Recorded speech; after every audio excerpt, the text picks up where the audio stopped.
আসসালামু আলাইকুম রহমতুল্লাহ।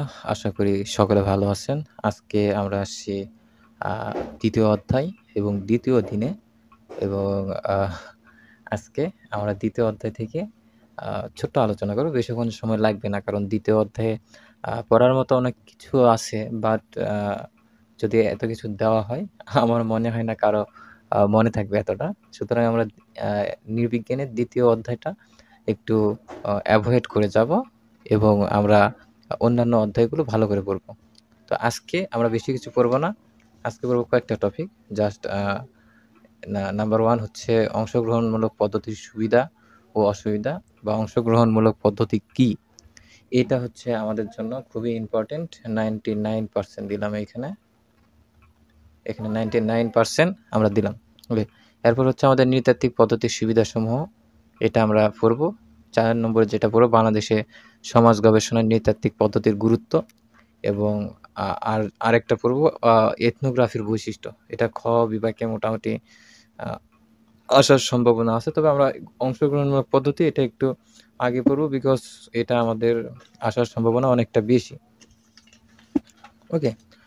তো তার আগে বলি ২য় অধ্যায়ের নাম কি? ২য় অধ্যায়ের নাম হচ্ছে নৃতাত্ত্বিক প্রেক্ষিত ও পদ্ধতি।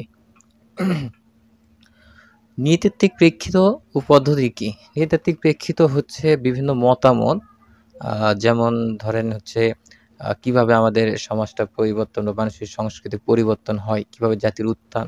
আমরা বললাম না নৃবিজ্ঞানটা কি? আমরা তো এর আগে পড়েছি। তো এটা কিভাবে হয়? এগুলো হচ্ছে মূলত আলোচনা। কেউ বিবর্তনবাদে বিশ্বাস করে, কেউ ক্রিয়াবাদে, কেউ ব্যক্তিবাদ, কেউ মার্কবাদ। তো এটা হচ্ছে আ এই ১০ টা টপিক আছে। এখানে দেখেন এই ১০ টা টপিক কিন্তু বইয়ে বিস্তারিত আলোচনা আছে। কিন্তু এই ১০ টা টপিক আপনারা সাজেশনে পাবেন না। ওকে? আমি কিন্তু শুরুতেই এইজন্য বলেছিলাম যে আপনারা যারা সাজেশন কিনতেছেন অত্যন্ত নৃবিজ্ঞান মূল বই যেটা, এটা আপনারা কিনবেন। ওকে?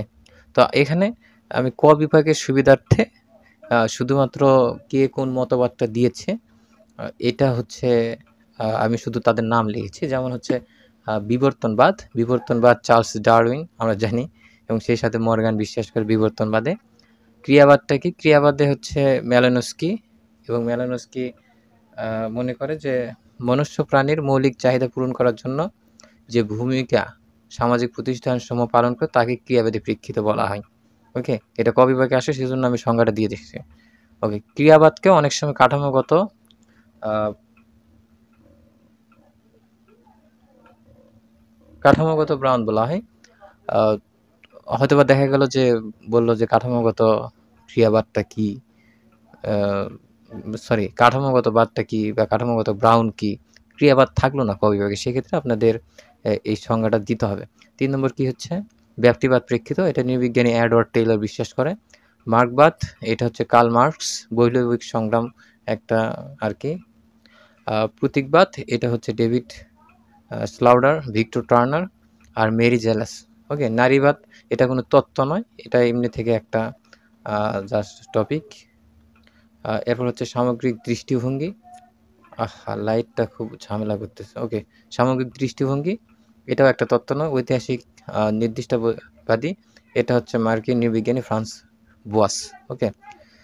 তো পরীক্ষায় এরকম প্রশ্ন হয়তোবা থাকতে পারে যে নৃবিজ্ঞান প্রেক্ষিতগুলো উল্লেখ করো বা নৃতাত্ত্বিক প্রেক্ষিত গুলো বর্ণনা করো। সেক্ষেত্রে আপনারা ১০ টা দিবেন এবং এর একটা করে সংজ্ঞা দিতে হবে। তবে আমরা এটা না পড়ি। কারণ এটা অনেক বড় টপিক, বইয়ে আছে। সাজেশনে তো নাই মাশাআল্লাহ। তো দেখা যাচ্ছে যে এটা আমরা না পড়ি, এটা আমাদের জন্য ভালো হবে। আচ্ছা, এবার আমরা ২য় টপিকে আসি। আমরা শুরুতে টপিকটা কি ছিল? ওকে, আমরা এবার ১ম যে টপিক এটা আসি যে গ বিভাগের জন্য আমাদের সবচেয়ে গুরুত্বপূর্ণ যে প্রশ্ন, অংশগ্রহণমূলক পর্যবেক্ষণ পদ্ধতি। অংশগ্রহণমূলক পদ্ধতির সুবিধা ও অসুবিধা। ওকে। সো টপিক অংশগ্রহণমূলক পদ্ধতি, এর সুবিধা অসুবিধা। এর আগে আমাদের জানতে হবে অংশগ্রহণমূলক পদ্ধতি কি? আমরা যারা ফার্স্ট ইয়ারে মনোবিজ্ঞান পড়ছি, বিভিন্ন পদ্ধতি ওখানে বলা হয়েছিল। তো সেখানে ভিত্তিতে এখানে দেখেন আমাদের বলা হয়েছে তথ্য সংগ্রহকারী নিজে উপস্থিত থেকে প্রত্যক্ষভাবে তথ্য সংগ্রহ করার পদ্ধতিকে পর্যবেক্ষণ পদ্ধতি বলা হয়। আবার অন্যভাবে কি বলতে পারি? তথ্য সংগ্রহকারী কোনো নির্দিষ্ট এলাকায় সরাসরি অংশগ্রহণ বা পর্যবেক্ষণের মাধ্যমে যে তথ্য সংগ্রহ করলে নৃবিজ্ঞান তাকে পর্যবেক্ষণ পদ্ধতি বলা হয়। আচ্ছা, এখানে পর্যবেক্ষণ পদ্ধতিটা কি? ধরেন কোনো একটা জাতি সম্পর্কে আমি জানতে চাই। তো ওখানে আমি পর্যবেক্ষক হিসাবে গেলাম, নিজে উপস্থিত থাকলাম। একটা পরিবেশ, সুন্দর একটা পরিবেশ ক্রিয়েট করলাম এবং ওখানে বিভিন্ন জাতি সম্পর্কে আমি জানা শুরু করলাম। এটাই হচ্ছে পর্যবেক্ষণ পদ্ধতি। ঠিক আছে? তো এ সম্বন্ধে অধ্যাপক মোহাম্মদ হাসান ইমাম উনি বলেছে যে নিম্নমাত্রায় নিয়ন্ত্রিত পরিবেশের নামে অংশগ্রহণমূলক পর্যবেক্ষণ। ওকে। তো আপনারা এটুকু আগে দিবেন। দেওয়ার পর তারপর দিবেন সুবিধাসমূহ। সুবিধাসমূহ কি, কি দেখেন? আ আমি এখানে একটু সুবিধা ভাগ করছি। ১ম ৩ টা হচ্ছে গবেষকের, পরেরগুলা হচ্ছে জনগণ। হ্যাঁ? এরকম করে ভাগ করা আছে। এগুলা আপনাদের পড়তে হবে, মুখস্থ করতে হবে। এছাড়া কোনো গতি নাই। কারণ এটা আসার সম্ভাবনা 99%। এটা পড়তেই হবে আপনাদের। তো অংশগ্রহণমূলক পদ্ধতির সুবিধাসমূহ কি, কি? গবেষক সরাসরি অংশগ্রহণ করে বিধায় গবেষকের জ্ঞান, দক্ষতা, অভিজ্ঞতা ও কাজে লাগাতে পারে। গবেষক তার সকল ইন্দ্রিয়কে সঠিকভাবে কাজে লাগাতে পারে। গবেষক যথেষ্ট স্বাধীনতা ভোগ করে। তথ্য সংগ্রহের ক্ষেত্রে ব্যক্তি বা দলের ইচ্ছা নির্ভর করে না। হ্যাঁ, তাই নয় কি? আমি একটা জায়গায় গেলাম, একটা তথ্য সংগ্রহ করতেছি। আমি কার প্রতি ইয়ে করব? আমার নিজের ইচ্ছাই। ওকে? তথ্য সংগ্রহের সাথে সংশ্লিষ্ট এলাকার জনগণের জীবনযাপন পদ্ধতি সম্পর্কে স্পষ্ট ধারণা পাওয়া যায়। আমি যদি একটা এলাকায় যাই এবং সেই এলাকায় যদি কোনো তথ্য সংগ্রহ করি, সেক্ষেত্রে দেখা যাচ্ছে যে আমি কিন্তু সেই এলাকার জনগণের জীবনযাপন, আচার-আচরণ সবকিছু কিন্তু বুঝতে পারব। ওকে। ৫ম নাম্বার হচ্ছে কি, তথ্যদাতা গোপনীয়তা রক্ষা রেখে গবেষণাধীন বিষয়ে গবেষক বাস্তব ব্যাখ্যা দিতে সক্ষম হয়। অর্থাৎ আমি যদি একটা গবেষণার কাজে যাই, একটা জাতি সম্পর্কে জানতে চাচ্ছি এবং সেখানে একটা ব্যক্তি হয়তোবা নিজের নাম প্রকাশ করতে নাও পারে। তো সেক্ষেত্রে তার গোপনীয়তা রক্ষা করে আমি কিন্তু আমার গবেষণা চালিয়ে যেতে পারি। ওকে? এই পদ্ধতির মাধ্যমে এলাকার জনগণের প্রকৃত তথ্য সংগ্রহ করা যায়। ফলে জনগণের সমস্যার সমাধানে সহজেই পদক্ষেপ নেওয়া যায়। অর্থাৎ এই পদ্ধতি কি হয় বলেন তো? যে একটা জনগণ প্রকৃত তথ্য সংগ্রহ করা যায়। আমি যদি একেকজনের সাথে বসি, তার অবস্থা A to Z আমি জানতে পারবো। আর বাংলাদেশের যে অবস্থা এখন ৳১০০ দিলে সবকিছু বের হয়ে যায়। আচ্ছা, এবার ৭ নম্বরে আমরা আসি। এ পদ্ধতিতে কৃত্রিমতা থেকে মুক্ত এবং এর মাধ্যমে মানুষের আচরণের সঠিক ও বাস্তবিক ধারণা সম্ভব হয়। এটি মানব আচরণ সম্পর্কে সঠিক ও মৌলিক ব্যাখ্যা দিতে পারে। অভিজ্ঞতার আদান-প্রদান বিস্তৃতি ঘটে এবং প্রাপ্ত ফলাফল ও সিদ্ধান্ত গ্রহণে সংগৃহীত তথ্য গুরুত্বপূর্ণ ভূমিকা পালন করে। যেসব আচরণ বা ঘটনা প্রকাশ করতে চায় না, সেসব ঘটনা বা আচরণ এ পদ্ধতির মাধ্যমে কার্যকর ও বস্তুনিষ্ঠ ভূমিকা রাখে। আ এগুলো আপনারা পড়ে নেবেন। এখানে আছে দেখেন, পারলে স্ক্রিনশট দিয়ে নেন। যাতে দেখা যায় কোনো টপিক যদি না বোঝেন সেক্ষেত্রে কমেন্টে জানাবেন, অথবা যারা আ আমাদের গ্রুপে এড আছেন অবশ্যই গ্রুপে জানাবেন। সো আ আমি বুঝিয়ে দেবো সেই সময়। কারণ এগুলো বিস্তারিত পড়তে গেলে দেখা যায় যে হিউজ সময় লাগতেছে। এখানে আপনারা পড়ে নেবেন। প্রত্যেকটা টপিক আছে। স্ক্রিনশট দিয়ে নেন বা যেভাবে হোক পড়ে নেবেন। অসুবিধার সমূহ কি, কি? আমরা ২-৪ টা পড়ি, দেখা যাক।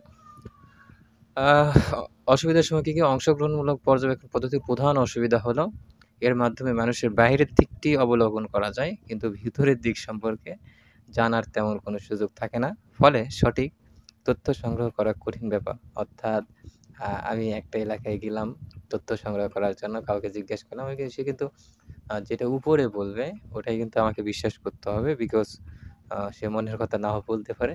হ্যাঁ? এ পদ্ধতিতে সম্পূর্ণ প্রাকৃতিক পরিবেশের পর্যবেক্ষণের মাধ্যমে তথ্য সংগ্রহ করতে হয়। বিধায় মানুষের আচরণ ও ঘটনার উপর গবেষকের নিয়ন্ত্রণ কম থাকে। পর্যবেক্ষণের মাধ্যমে গবেষক তথ্য সংগ্রহ করতে গিয়ে সংখ্যাতাত্ত্বিক ত্রুটিতে আক্রান্ত হতে পারে। ফলে তথ্যের সঠিক শ্রেণীকরণ, সাংকেতিককরণ বা ওই যে সংখ্যাতাত্ত্বিক পরিমাণটা কঠিন হয়ে যায়। গবেষক পর্যবেক্ষণের মাধ্যমে তথ্য সংগ্রহ করতে গিয়ে তার ইন্দ্রিয়ের ব্যবহার করে থাকে। কিন্তু ইন্দ্রিয়সমূহ দেহ মানসিক অবস্থা দ্বারা প্রভাবিত হয়ে থাকে। যার কারণে কি হয়, অনেকটা বস্তুনিষ্ঠতার উপর প্রভাব ফেলে, গবেষণার উপর প্রভাব ফেলে অবশ্যই। এ পদ্ধতির মাধ্যমে দৃষ্টিভঙ্গি, ভবিষ্যৎ পরিকল্পনা ও পরিমাপ করা সম্ভব নয়। ফলে তথ্যের নির্ভরশীলতা কি হয়? হ্রাস পায়। তথ্য সংগ্রহের এলাকায় গবেষককে যদি জনগণ গ্রহণ করতে না চায়, তার পক্ষে তথ্য সংগ্রহ করা কঠিন হয়ে পড়বে। ধরেন আমি একটা আদিবাসী সম্প্রদায়ের এলাকায় গেলাম এবং তারা তাদের কোনো তথ্য দিবে না এবং তারা তাদের এলাকায় আমাকে ঢুকতে দিবে না। সেক্ষেত্রে কিন্তু আমার তথ্য সংগ্রহ করাটা কি হবে? কঠিন হয়ে যাবে। এমনকি এমন হতে পারে আমার এই পর্যবেক্ষণ পদ্ধতি, যেই প্রজেক্টটা, এটা কিন্তু ক্যানসেল হয়ে যেতে পারে।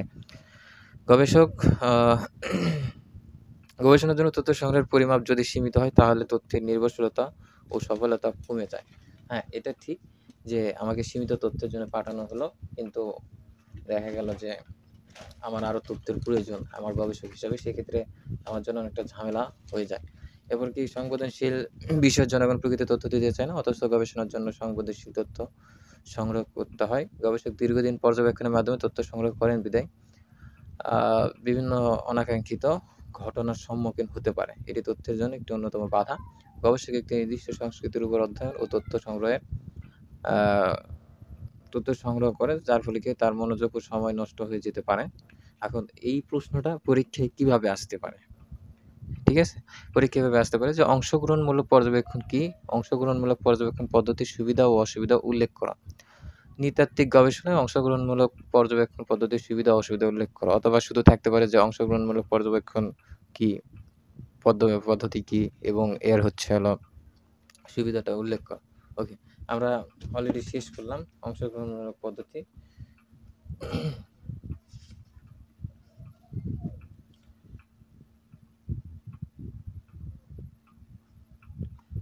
এরপরে আমরা পড়ব হচ্ছে হলো নৃতাত্ত্বিক পদ্ধতির আ সুবিধাসমূহ। ওইটা পরে, তার আগে আমরা পড়ব হলো এথনোগ্রাফি। আ এইটা। এটা হচ্ছে আমাদের খ বিভাগে আসে, গ বিভাগেও আসতে পারে। প্রশ্নের সময় এরকম থাকতে পারে যে এথনোগ্রাফির বৈশিষ্ট্য উল্লেখ করো। এথনোগ্রাফি কি? এর বৈশিষ্ট্যের সময় লেখো। এইরকমই থাকতে পারে। তো এথনোগ্রাফি ইংলিশ শব্দ, বানানটা দেখে নিন। এটা গ্রিক শব্দ এথোস অর্থাৎ জাতি এবং গ্রিফিয়ান অর্থাৎ লিখন থেকে আসে। অর্থাৎ জাতির লেখাকেই এথনোগ্রাফি বা এথনোগ্রাফি বলা হয়, যাকে উৎপত্তিগত অর্থভাবে আমরা বলতে পারি জনগণ সম্পর্কিত লেখা। যে পদ্ধতিতে নৃবিজ্ঞানীরা মানব সমাজ বা সংস্কৃতি সম্পর্কে অবগত হতে সরাসরি ঘনিষ্ঠ সম্পর্ক সূত্রে তথ্য সংগ্রহ করে তাকে এথনোগ্রাফি বলা হয়। এটা পর্যবেক্ষণ পদ্ধতির মতো, কিন্তু পর্যবেক্ষণ পদ্ধতি কি হয়? একটা গবেষক এক এলাকায় যায় এবং তথ্য সংগ্রহ করে, আর এইখানে হচ্ছে গবেষক গিয়ে ঘনিষ্ঠ সম্পর্ক তৈরি করে কি করে? তথ্য সংগ্রহ করার চেষ্টা করে। বৈশিষ্ট্যটা কি, কি? দেখেন, খুব সহজ। মানব সমাজ বা সংস্কৃতি সম্পর্কে অবগত করা এথনোগ্রাফির প্রধান বৈশিষ্ট্য। গবেষককে সরেজমিনে ঘনিষ্ঠ সম্পর্ক সূত্রে তথ্য সংগ্রহ করতে হয়। এথনোগ্রাফির আরেকটি সুবিধা হলো এটি জনগণ সম্পর্কিত বিবরণ তৈরি করে। এটি পরিবেশ ও সমস্যা সম্পর্কে অবগত করে এবং এর প্রতিকার ও প্রতিরোধের আ ব্যবস্থা করে থাকে। এ পদ্ধতিতে গবেষণা হয় সামগ্রিক প্রকৃতি। এটি একটি জাতি, জনগণ, সংস্কৃতি তথা মানুষের বিজ্ঞান। এ পদ্ধতি প্রাথমিক পর্যবেক্ষণের ভিত্তিতে সংস্কৃতির একটি সুশৃঙ্খল বর্ণনা। নৃতাত্ত্বিক পদ্ধতি বিশ্লেষণ ও ব্যাখ্যার প্রতি গুরুত্বারোপ করে। এ পদ্ধতিতে এথনোগ্রাফারকে তাত্ত্বিক ও অভিজ্ঞতাভিত্তিক জ্ঞানের অধিকারী হতে হয়। গবেষককে এখানে শিক্ষার্থী হিসাবে কি হয়? আত্মনিয়োগ করতে হয়। আরও কিছু পয়েন্ট আছে। এখানে দেখেন, এ পদ্ধতিতে গবেষক কোনো ইনস্ট্রুমেন্ট ব্যবহার করেন না। এখানে একাধিক উপায়ে তথ্য সংগ্রহ করা হয় এবং সংস্কৃতিকে দীর্ঘকাল পর্যবেক্ষণ করতে হয়। এখন আসেন কিছু, কিছু অতিরিক্ত যে বিষয়গুলো যাদের বই আছে, এরা এই বিষয়গুলো বইয়ে এক নজর দিবেন। শুধু জাস্ট একটু মনে রাখবেন। সেটা হচ্ছে যে এটা সাজেশনে পাবেন না আপনি। সাজেশনে খোঁজাখুঁজি করলেও পাবেন না সারাদিন। যেকোনো সাজেশন, দিকদর্শন, ব্যতিক্রম, রেনেসাঁ বলেন, লেকচার, অ্যাডভান্স যেটা বলেন কোনোটাতেই পাবেন না। অতিরিক্ত যে বিষয়গুলো একটু নজর রাখবেন। অত গুরুত্ব দিয়ে পড়ার দরকার নেই। সেগুলো হচ্ছে এথনোগ্রাফির লক্ষ্য উদ্দেশ্য, এথনোগ্রাফির কৌশল, হ্যাঁ, বাংলাদেশের সমাজ গবেষণায় নৃতাত্ত্বিক পদ্ধতির গুরুত্ব ও গবেষকের ভূমিকা, যেটা হচ্ছে কোথায় গেল?